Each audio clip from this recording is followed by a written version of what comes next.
علی اجویری رحمت اللہ تعالی علیہ، لاہور میں جن کا مزار ہے، لوگ جنہیں داتا گنج بخش کہتے ہیں.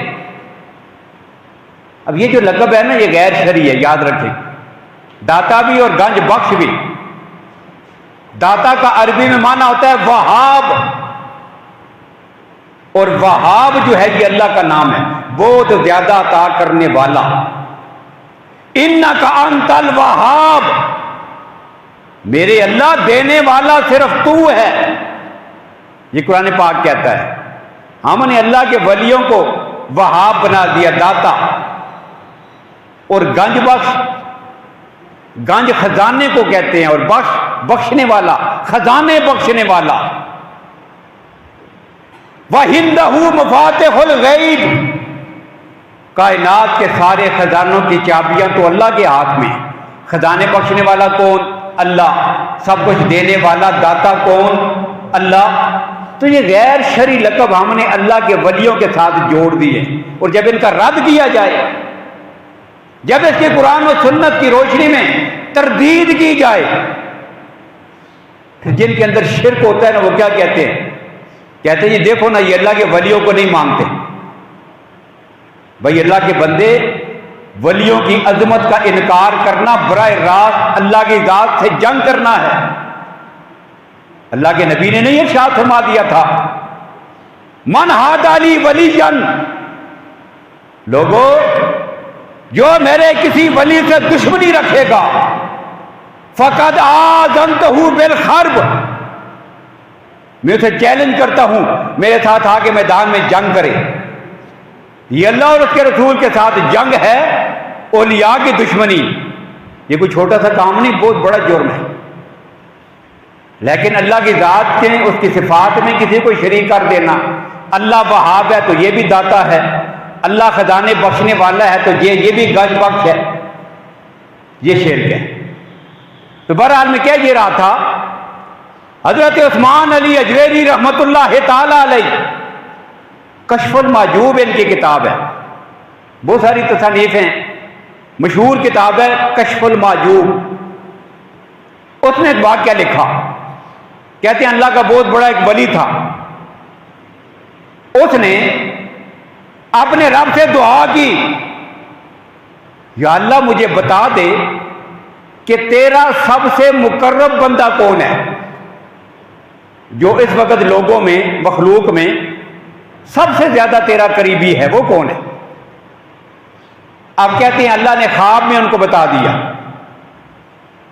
ایک کپڑے کی دکان کرنے والا عام دکاندار، کوئی بڑا جبے پہنا ہوا صاحب دستار، ایسا شخص نہیں، عام سا ایک آدمی ہے، اور کام کیا کرتا ہے؟ کپڑے کی دکان کرتا ہے.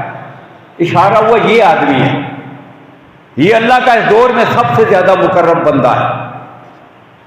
کہتے ہیں وہ اللہ کے ولی بڑے حیران ہوئے، بھئی اس میں تقرب کی وجہ کیا ہے؟ کون سا یہ کام کرتا ہے جس کی بنیاد پہ اللہ نے اسے اپنا اتنا مقرب بنا دیا؟ کہتے ہیں وہ ولی اس کے پیچھے لگ کے دیکھوں تو صحیح. اس کی دکان میں چلے گئے، عام حالات ہیں، بیٹھا ہوا ہے، گاہک آتے ہیں، کپڑا بیچتا ہے، کوئی مزید روٹین نظر نہیں آئی، کوئی بڑی تسبیح پاس نہیں، کوئی لمبے چوڑے مسلے نہیں بچھا رکھے. اب کہتے ہیں بات سمجھ نہیں آئی. میں نے کہا چل اسے سودا کرتے ہیں. میں نے ایک کپڑا اتارا، قیمت پوچھی، اس نے بتائی، میں نے تھوڑی سی کم کی، اوپر نیچے کر کے جس طرح عام سودا ہوتا ہے، سودا ہو گیا. پیسے دینے کی باری آئی. کہتے ہیں اب بھی کوئی بات سمجھ نہیں آئی، وجہ کیا اس میں ہے کیا؟ اب کہتے ہیں جب میں پیسے نکالنے لگا تو اس نے کہا کہ ایک منٹ ٹھہریے. میں نے کہا کیا؟ کہتے ہیں وہ سامنے جو دکان ہے نا، یہی کپڑا اسی قیمت پر وہ سامنے والی دکان سے آپ کو ملے گا، لہذا یہ کپڑا آپ مجھ سے نہ خریدے، اس سے خرید لیں.